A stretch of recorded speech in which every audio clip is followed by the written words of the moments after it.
$20 says the little one's crying for a bird out of here before the first hour's up. Staff Sergeant Wade Maddox said it loud, the way he said everything, so the whole chow tent could share it. He was a big man, broad through the chest and louder through the mouth. And when he laughed, the 3 Marines closest to him laughed too, because that was the price of sitting at his table. He jerked his chin at the smallest Marine in the room and waited for the room to give him what it always gave him. Sergeant Wren Castellano did not look up from her tray. Her hands stayed exactly where they were, one around a paper cup, one flat on the table. Her eyes finished the line they were reading on the duty roster, then moved to the next one. Her breathing did not change. She chewed, she swallowed, she set the fork down without a sound. She had been laughed at by louder men in colder rooms, and she had learned a long time ago that a still face gives a loud man nothing to push against, so she gave him nothing. She let the laughter roll over her and out the other side of the tent and into the dark. And she went back to memorizing the valley on the map in her head, every fold and spur of it, because she already knew something the men laughing at her would spend the rest of their lives trying to forget. If you've never heard this story before, stay with me, because the loudest man in that tent, the one who just bet she'd break, is going to key a radio with a shaking hand. Say her name like it's the only word he has left, and then take her orders for 11 days straight. Before we get there, hit subscribe. Drop the name of your city in the comments so I know where you're listening from, and stick around to the end, because I want to see how far this one travels. Now let's go back to the beginning. The outpost sat at 6,000 feet in a country that did not want anyone there. By day, the sun came down like a flat hand, and the rock threw the heat back up at you. And by night, the temperature dropped so fast, your sweat went cold inside your blouse. The wind came through the valley in the afternoons, steady and mean, carrying grit that found the corners of your eyes. 22 Marines held that ground, and the nearest relief column was a long way off down a single bad road. Wren had grown up in country, almost as hard, high desert, where the air was thin and the distances lied to you. Her grandfather Asa had put a rifle in her hands when she was 9 and taught her the only thing he believed was worth teaching. Be still first, he'd say, his big hand flat on her shoulder until her breathing slowed. Everything else is just arithmetic. She had carried those words through a state shooting title at 16, through 2 years driving an ambulance, and then through a sniper course, where she was the only woman in a class of 40 and finished first on the long gun. None of that was in the room with her at the outpost. What was in the room was a 5'5" sergeant who didn't talk much, and that was all most people ever bothered to see. The roster came out the next morning, and her name wasn't on the Overwatch list. The high ground above the convoy route, the position that mattered most, went to Maddox and his shooters. Wren read the board twice. Then she found Captain Desmond Ford outside the command tent and asked, flat and quiet, to be added to the rotation. Ford was not a cruel man. He was a tired one, and tired men take the path that makes the morning easier. He told her the experienced shooters had the billet, and she'd be more use on the medical detail and the wire. He did not notice that the range cards pinned above his own field desk, the ones he briefed his patrols from every day, were in her handwriting. She had built them her first week, walked the ground, ranged every landmark in the valley with a laser and a notebook. He read off her numbers and never once thought about whose numbers they were. She said nothing. She squared the corner of the map on his desk and walked out. On the range that afternoon, a young private named Theo Brandt watched her do something he didn't have the words for. A Marine 3 lanes down had a rifle that kept stove piping, brass standing straight up in the ejection port, and the armorer was off the line. Wren crouched, stripped the bolt without looking at it, ran a thumb along the extractor, found the chip in it by feel, swapped a spring from her own kit, and had the weapon running in under a minute. Brandt stood there with his mouth a little open. He only knew her hands had moved, like they belonged to a different and faster kind of person, and he filed it away the way you file a thing you'll need later without knowing why. Lance Corporal Junie Park got her own taste of it that evening. Park was younger, quicker to smile, quicker to talk, and she was good with a spotter's scope. Better than anyone in the platoon, except the one person nobody counted. When she tried to give a wind correction to one of Maddox's shooters, the man waved her off without turning his head. "Spotters call, shooters decide," he told her, "and that's not your call, sweetheart." Park's jaw went tight. She walked it off, found Wren cleaning her rifle in the long shadow of the HESCO barriers, and dropped down beside her, still hot about it. "They don't even look," Park said. "You give them gold, and they don't even look." Wren ran the bore snake through and held the rifle up to the last of the light. "Still here," she said. 2 words even. It meant more than it said. It meant, let them not look. It meant the looking was never the point. They worked the valley together. After that, the 2 of them. The way 2 people who are good at the same hard thing find each other. Wren walked Park through the range card, every number. The way the afternoon wind bent at the mouth of the far draw. The way the light died early against the western spur and turned a man into a guess. They built a second card together, cleaner than the first, and ranged the long ridge to the southwest one more time to be sure. 1,100 meters to the far rocks. Park whistled low and said nobody was making that shot. Not in that wind, not at dusk. Wren looked at the ridge a long moment. "It's a shot," she said. "Just a long one." Park laughed because she thought it was a joke. One morning, a supply convoy came up the valley, and for about 4 minutes, everything was routine. Then the world tore open.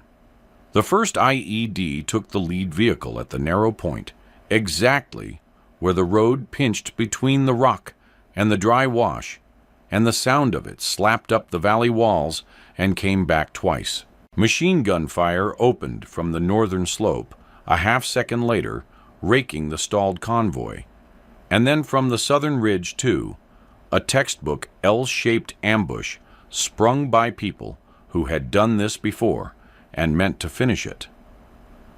Maddox's Overwatch team up on the high ground started returning fire, and for a minute it held, and then it didn't. His lead shooter, the man with the long gun, took a round and went down hard behind the rocks, and the team's best optic went silent with him. Down in the kill zone, the convoy was coming apart, vehicles burning. Marines pinned behind tires and engine blocks with nowhere to go. Captain Ford stood in the command tent with the radio screaming in his hand and looked at the wall where her range cards were pinned. He looked at them for 1 full second, and the whole weight of every morning he'd looked straight through her came down on him at once. Then he keyed the net and said, "Castellano, get on the high gun. Now. He paused, and his voice dropped, and he said the thing it cost him to say. I should have had you up there from the start. She was already moving. Wren went up the back of the ridge at a flat run with the dead shooter's spare rifle slung and her own aid bag on her back, and she dropped in beside Maddox's pinned team, while rounds cracked overhead and chewed the lip of rock above them.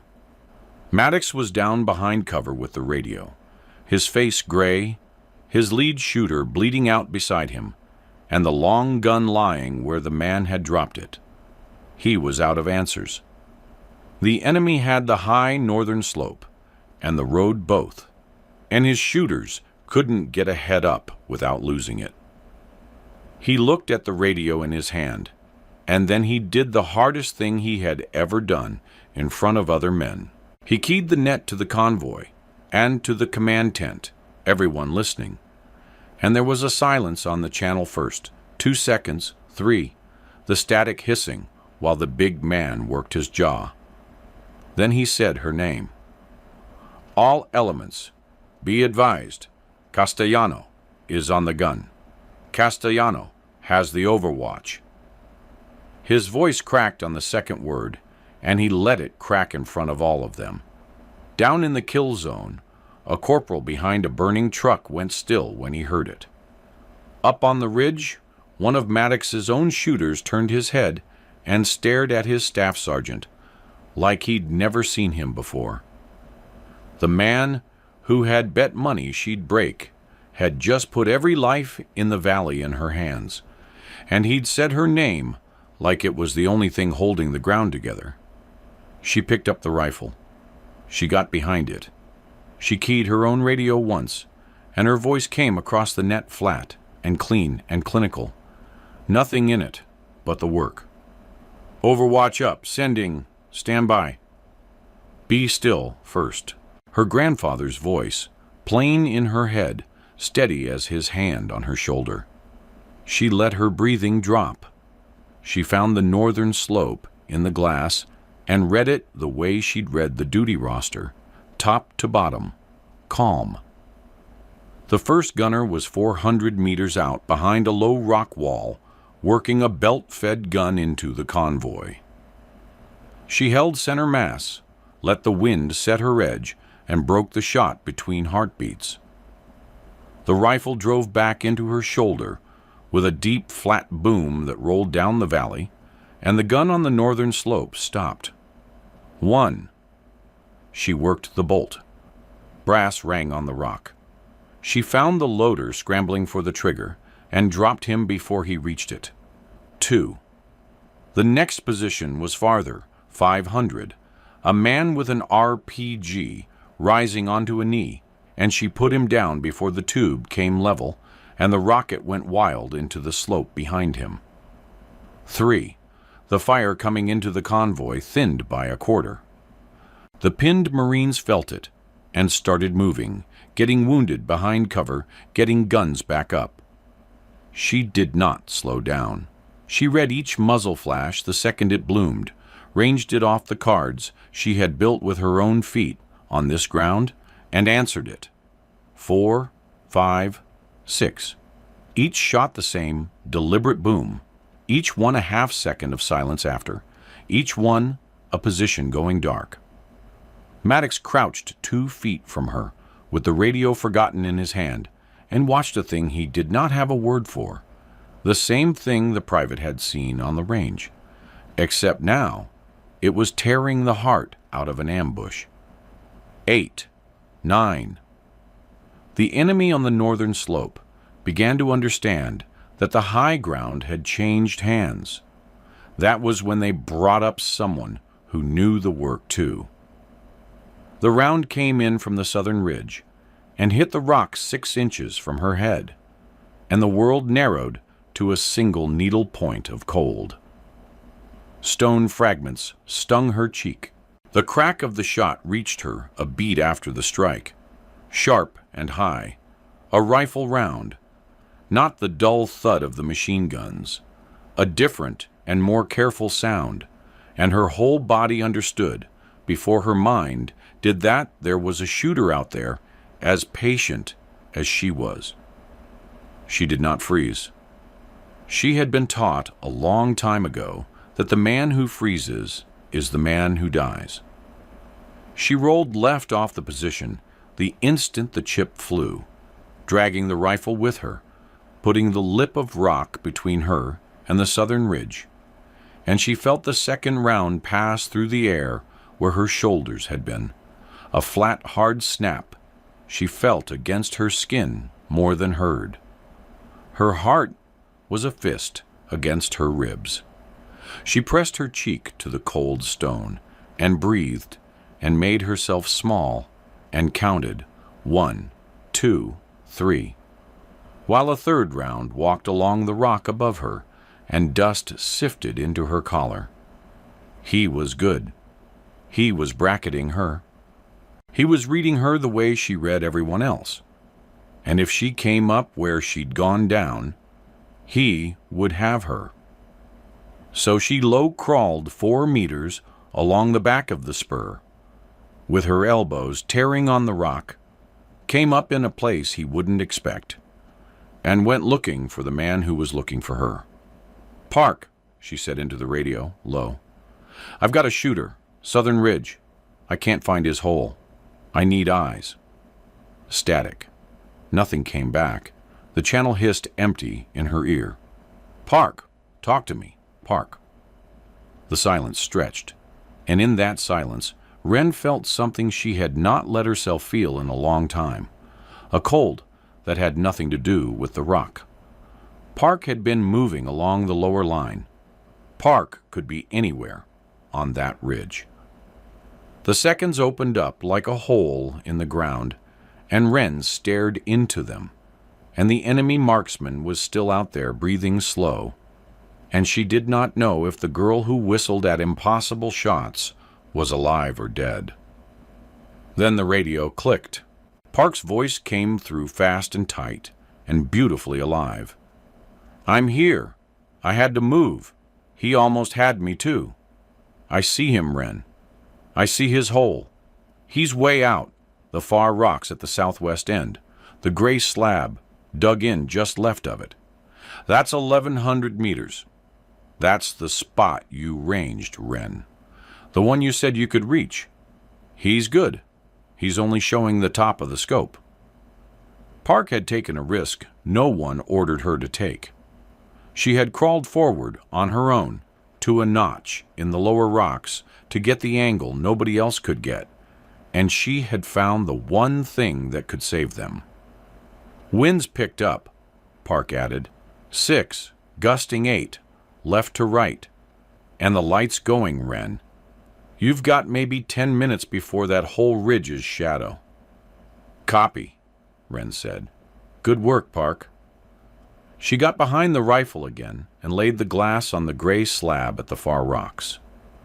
There, the faintest gleam, the top inch of a scope, 1,100 meters out across a valley filling up with dusk and a crosswind that bent the grass. She dialed the distance off the card she'd built for these exact rocks days ago. The shot she'd told Park was just a long one, and held for the wind off Park's call and her own read of the bending grass, and she waited because the man would have to lift his head to find her, and the second he did, she would have less than a breath to take him. He lifted his head. She broke the shot. The boom rolled out, and across 1,100 meters of failing light, the top of the scope by the gray slab snapped backward and did not come up again. 10. The southern ridge went quiet. Maddox let out a breath she heard from 2 meters away. But the enemy was not done, and they were not stupid. They saw the high ground turning against them, and they did the thing competent fighters do. They committed everything to the road, a final hard push on the convoy, a dozen men breaking from the northern slope to close the last 100 meters and finish the kill zone with rifles and grenades before the light died completely. The machine gun fire came back up to cover them, rounds hammering off the burning vehicles with a sound like hail on a tin roof, off the rock with a sharper ringing whine, off the sand with a soft, fast thudding. The pinned Marines below were about to be overrun. The long gun was too slow for this. Wren let the sniper rifle drop on its sling and brought up the carbine the dead shooter had carried, and the sound of the engagement changed in her hands. The deep, deliberate boom of the bolt gun replaced all at once by the fast, flat bark of the carbine, a quicker and hungrier rhythm, 3 rounds, and 3 rounds, and 3 rounds. She came up over the lip and put fire down into the men crossing the open ground. 11, 12. A grenade went off below her, and the concussion shoved the air against her chest. 14, 15. She moved as she fired, never 2 shots from the same place, and Maddox's shooters caught the rhythm of it and came up beside her and added their guns. Finally, all of them firing into the push together. 16, 18, 20. Down in the kill zone, a Marine was caught in the open. He had been hit in the leg and gone down between the burning lead vehicle and a rock, fully exposed. And 3 of the enemy were breaking toward him across the wash with bayonets fixed, close enough now that the long guns couldn't save him, and the angle was wrong for everyone but her. Wren did the thing her grandfather never taught her, the thing that has no arithmetic. She stood up. She came up out of cover into the last of the light, with rounds still snapping past her, fully exposed on the lip of the ridge so she could clear the angle down into the wash, and time slowed the way it does only when you have decided to spend your life, if you have to. She saw the wounded Marine's face turned up toward her, white and young. She saw the 3 men coming across the wash, their boots throwing up dust, the nearest one's bayonet catching the last red light. She heard her own breath, slow, and the high snap of a round passing her ear, and the soft impacts of fire kicking up sand at her feet. She felt the open ground all around her, no cover, nothing between her and every gun in the valley. The most naked she had ever been in her life. And she put the carbine to her shoulder, and she shot the first man before he reached the Marine, and the second as he turned, and the third as he raised his rifle at her instead. 3 shots, 3 down, the carbine barking fast and flat.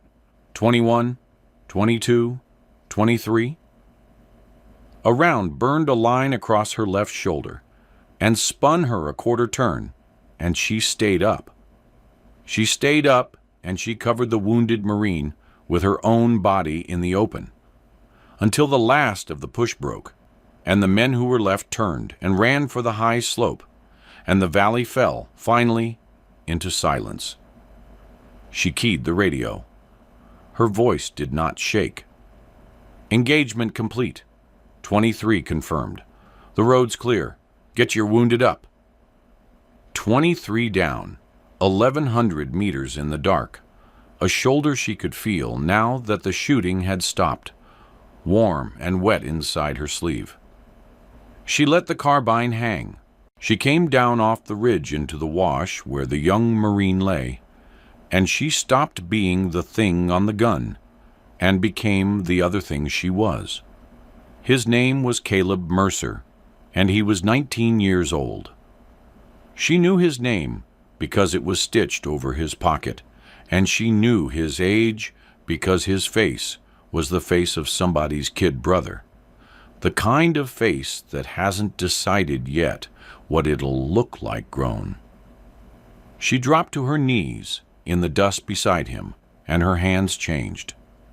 The hands that had been a machine for the last 10 minutes, flat and cold and exact, went gentle. She cut his trouser leg open with the shears from her aid bag and found the wound high on the thigh.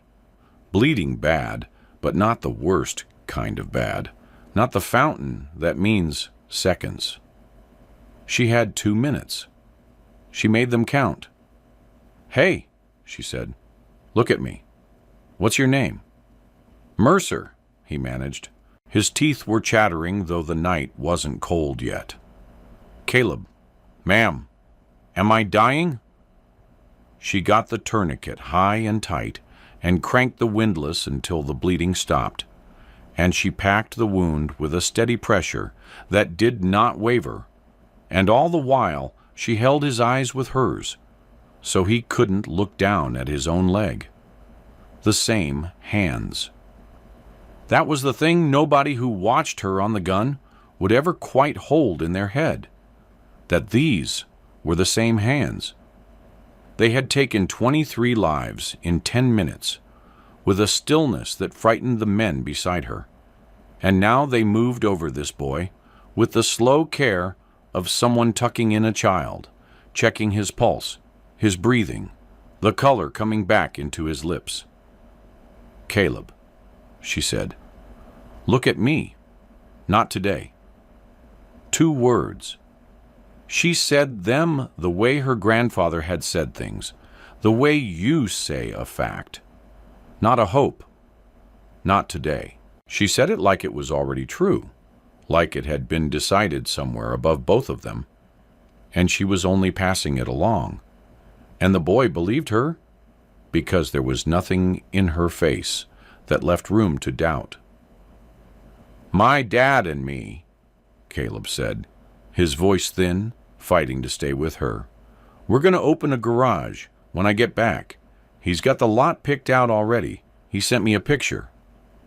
"Then you've got somewhere to be," Wren said.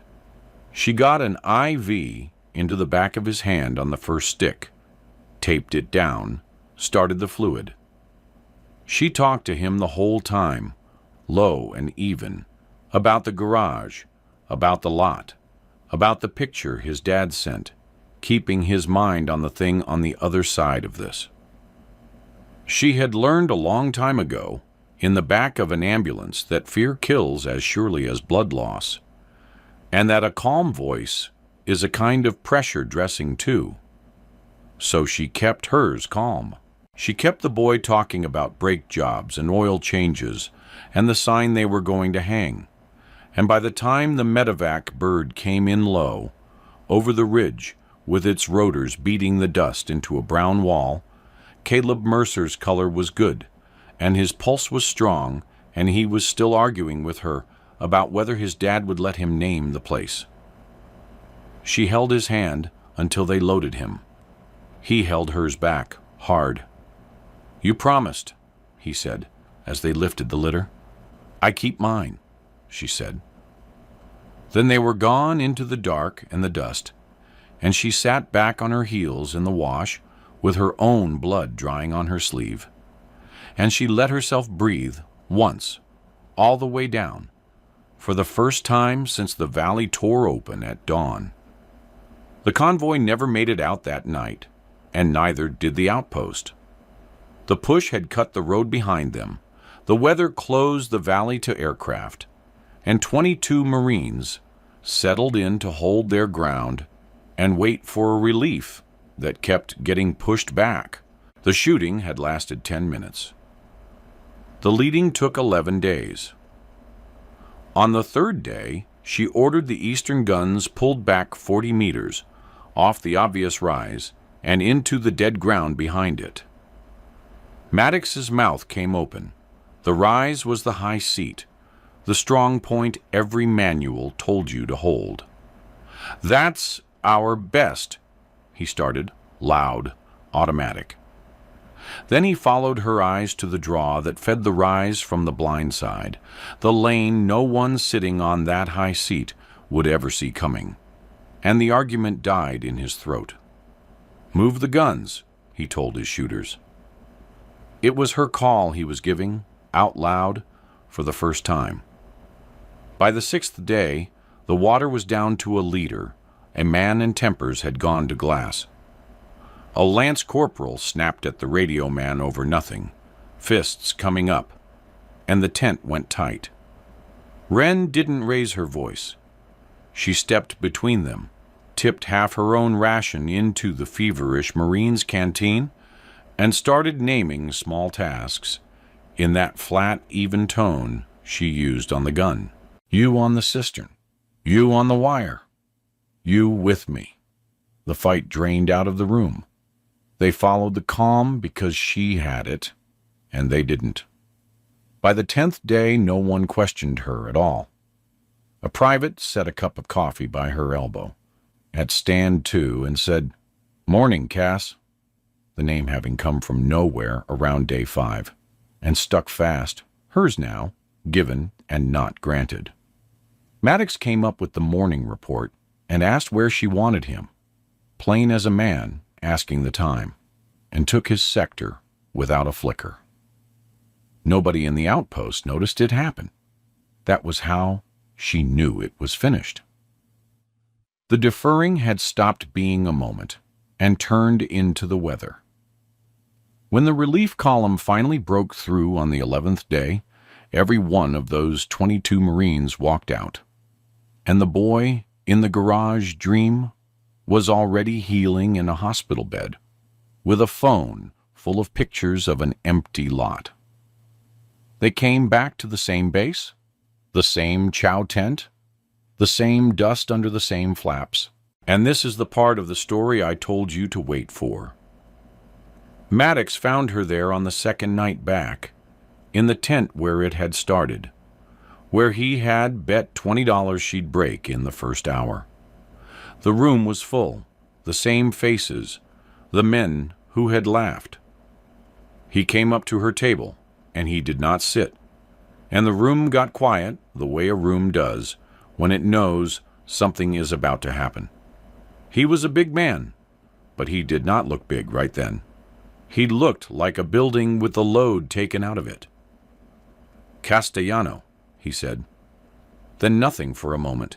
His jaw worked. The words were physically hard to get out, and he let everyone see how hard. "I had you wrong.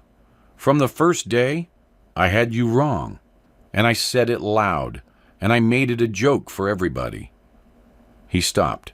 His hands opened and closed at his sides. "And it wasn't about whether you could shoot. I want to be clear. It was never really about that. It was that you scared me, you being there, and I made you small, so I wouldn't have to look at it. That's a uglier thing than being wrong about a Marine's marksmanship. That's the thing I'm telling you." His voice dropped to almost nothing, and it cracked again, in front of the same men who'd laughed, and he let it. "I'm not asking you to square it. I don't think there's a squaring it. I just needed to say it where they could all hear me, because that's where I said the other thing." The tent was dead silent. The men who had laughed were looking at the floor, at their hands, anywhere but at the big man standing there with his whole self collapsed in front of them.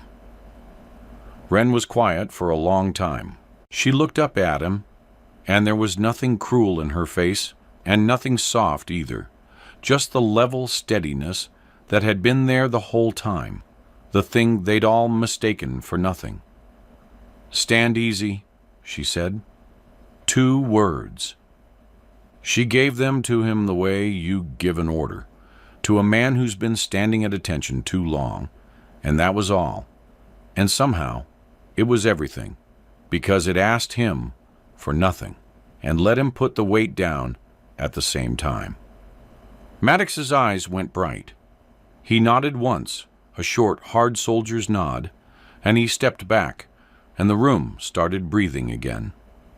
Captain Ford came to her separately, the next morning, alone, and that was its own thing, and a harder one.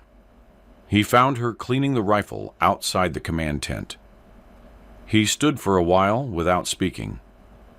Then he did something she had never seen an officer do. He pulled over an ammo crate and sat down on it so that he was below her eye line, looking up at her where she stood, and he stared at the wall of the tent for a long moment before he could find the start of it. "I read your range cards every day since the week you got here," he said finally. "I briefed my patrols off your numbers, and I never once asked whose numbers they were. You were standing in front of me the whole time, and I looked right through you, because it was easier, because the roster ran smoother if I didn't have to think about who I was leaving off it."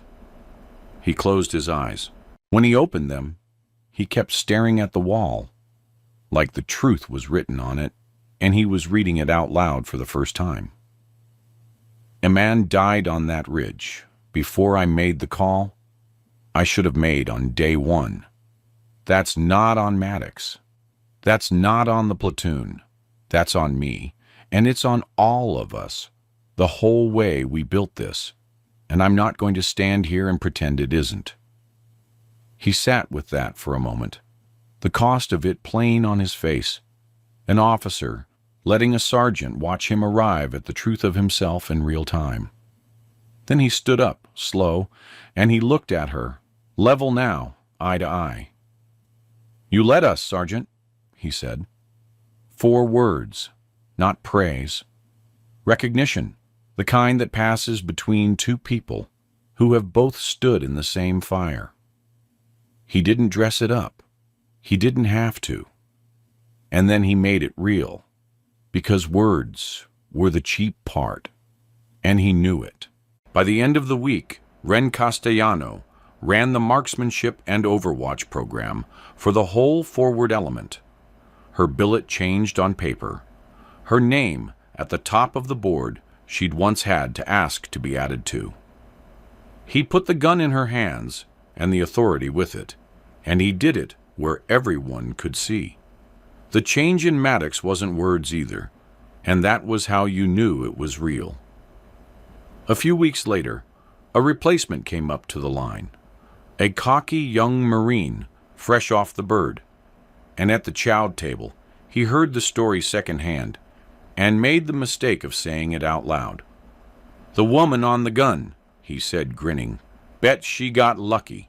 Bet half that story grew in the telling." The table went still because the men at it knew. Maddox set down his cup. "Stand up," Maddox said. The kid stood, uncertain. Maddox didn't raise his voice.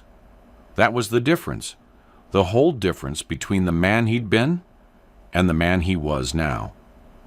He used to need the volume. He didn't anymore.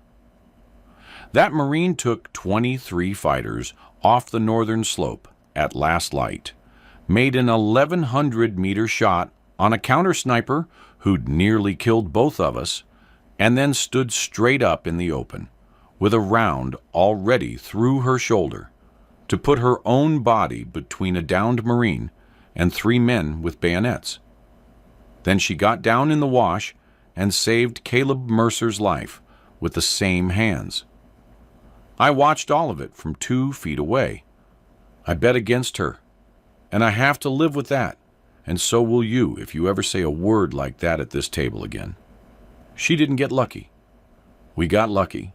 We got lucky she was here." He sat back down. "Now eat your chow and learn something." The kid sat down fast, and he ate, and nobody laughed, because there was nothing to laugh at. Maddox had stood beside her where he used to stand against her, and he'd done it with a junior Marine who'd never know the old version of him, which is the only kind of change that counts. It was Theo Brandt who said the simplest thing in the end. The private from the range, the one who'd watched her fix a stove-piped rifle by feel and not understood a second of it. He was telling the story to a newcomer by the wire, weeks later, and Wren happened to be walking past with her rifle slung, and Brandt stopped and looked at her, and you could see the whole thing finally land in him at once, the thing he'd filed away that first day without knowing why. "That's her," he said quietly to the newcomer, I saw it before anybody. I didn't get it. I just knew her hands were different. He watched her go. She saved all of us. Every one. That's her. She didn't hear him, or if she did, she gave no sign, because the hearing was never the point. Junie Park found her at the end of it, on the last quiet evening before the rotation home, sitting in the same spot in the long shadow of the barriers where they'd built the range cards together. Park dropped down beside her the way she had that first night, but everything between them was different now, and they both knew it. They sat for a while and watched the light die against the western spur. The same spur Wren had ranged at 1,100 meters, the one Park had said nobody could ever hit. "Can I ask you something?" Park said. "How'd you do it? All those days, all that noise, them laughing at you, and you never once let it touch you. How?" Wren was quiet for a moment, looking at the ridge going dark. "What they saw when they looked at me," she said, "that was theirs to carry. It was never mine. Be still first." She heard her grandfather's voice come back to her one last time, soft now, the arithmetic all finished. "I just stayed who I was. That's the whole thing, Park. When it came down to it, I was exactly who I already was. That's the only part you get to control." Park sat with that. Then she grinned. "It's a shot," she said, "just a long one." Wren almost smiled. The faintest thing, there and gone, the only one she'd shown in 3 months, and it was real, and it was for Park. In the morning, she was up before the rest of them, walking the wire one more time with the rifle slung, and her shoulder finally healed. Maddox was at the gate. He didn't say anything, because there wasn't anything left that needed saying. He stepped aside and let her pass, and then he fell in a half-step behind her, where the followers used to walk behind him, and the two of them walked the line together in the gray light. At the corner of the wire, she stopped and looked out at the valley one last time.